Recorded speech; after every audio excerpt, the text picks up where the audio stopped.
Some of the questions we're going to ask is, how much of my donation goes to the program for which you're soliciting?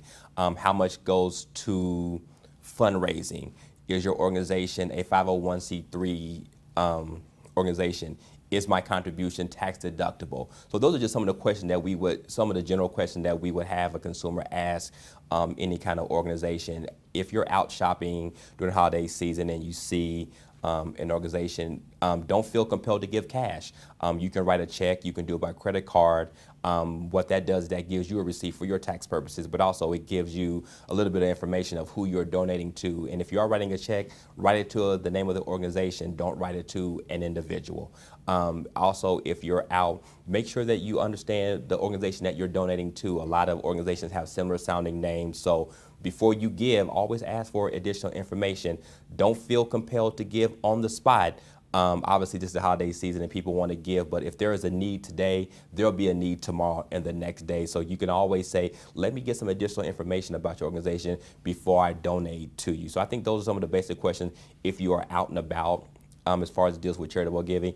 If you receive an email soliciting a donation, be extremely careful before you click any link. You don't want any viruses to come onto your computer, whether you be at work or your personal computer. Also, one of the things that we've seen in the last couple of years with the advent of social media is people wanting to give via Facebook, via Twitter, via text messages. Again, be sure that you know the organization that you are donating to.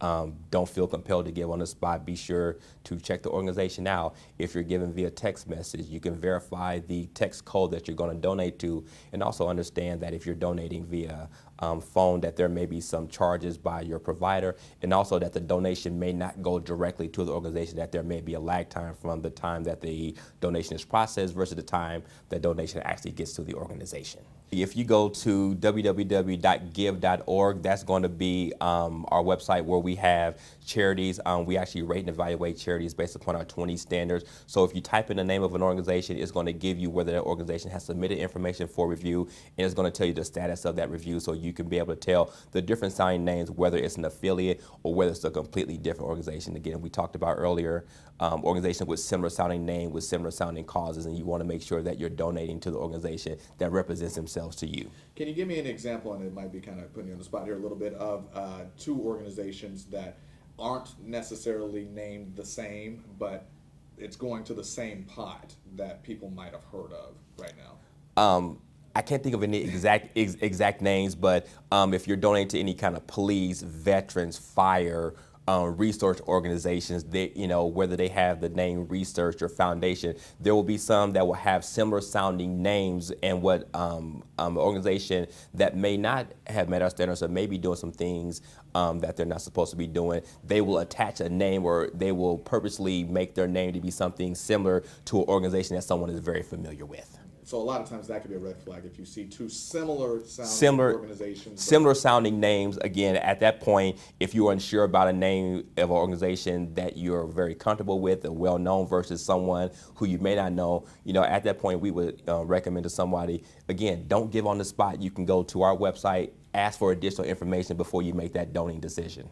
I think one of the red flags is with this time of year, you're seeing an influx of telephone call solicitation. You're seeing an influx of mailings to your mailbox, whether it be physical mail or whether it be emails asking to donate to specific programs, to donate to different services. Obviously, this time of year, organizations may be trying to fulfill fundraising goals and obviously meet program needs. So a lot of organizations that aren't as reputable or who may attach themselves to names will kind of prey upon people's goodwill nature. So an email that may look official from an organization or a mailing from an organization with a similar sounding name, or you get a phone call representing an organization, a similar sounding name. At that point, again, if you're unsure, never give on the spot. Again, if the need is there today, the need will be there tomorrow. And also, you don't have to give a monetary donation or gives gifts this time of year. Organizations are just as happy with your time and your volunteerism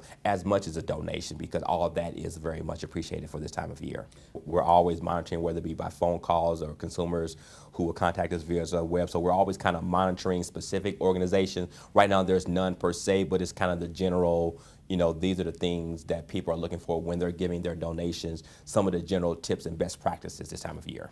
If the need is there today, the need will be there tomorrow. Always check and verify the information. If the organization is in need of product or services today, they'll be in need of that tomorrow. We always say that an informed donor is the best donor. Never feel like you have to give on the spot. A lot of times we get that emotional plea, but if there's an emotional plea today with more information, you can make an informed decision tomorrow.